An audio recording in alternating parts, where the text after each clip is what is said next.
The member for Hughes. My question is to the Prime Minister.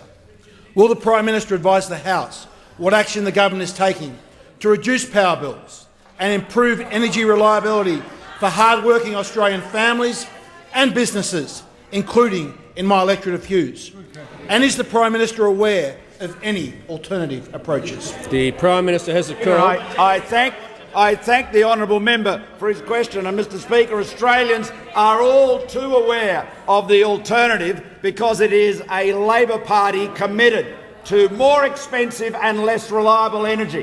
That is the consequence of their policies, and we don't need to theorise about it. We know exactly what Labor's policies have done. Australians are living with higher electricity prices and less reliable electricity because of Labor policies, and none more so than the people of South Australia, where the policies were taken to their natural culmination with completely unreliable power and the most expensive power in Australia.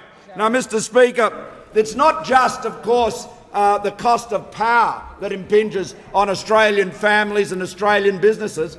What about tax? What about the 3.5 million Australians who work for companies and businesses that are benefiting from our enterprise tax cuts? What about them? What about them? Today I was out at a bakery in Sutton with a family business, a husband and wife business, Nick and Louise, and they said how they had built their business out of the earnings from their own business. They'd built it up from a small business in Fyshwick, expanded it, now they'd moved to Sutton. They have 60 employees. 60 employees, not a big business in terms of turnover, but there are 60 jobs there. Now what they will have now as a result of our policies and our legislation is more money after tax to keep putting back into that business to grow it and employ more people.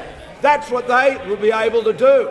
And they have the prospect of lower electricity prices thanks to the National Energy Guarantee because of the reduction in wholesale generation costs as forecast by the Energy Security Board.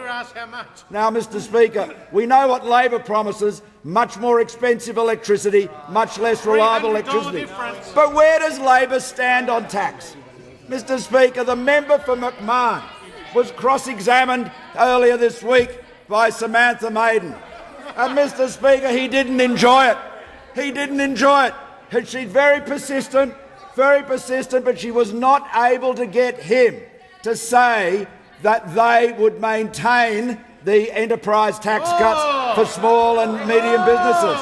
So what he's saying then, he denounces cuts to company tax. So what he's saying to Nick and Louise and thousands of other businesses and the millions of people they employ is a Labor government will not only make your energy more expensive, it will jack your taxes up as well. And what is that going to do? Less investment, less jobs. That's the Labor way.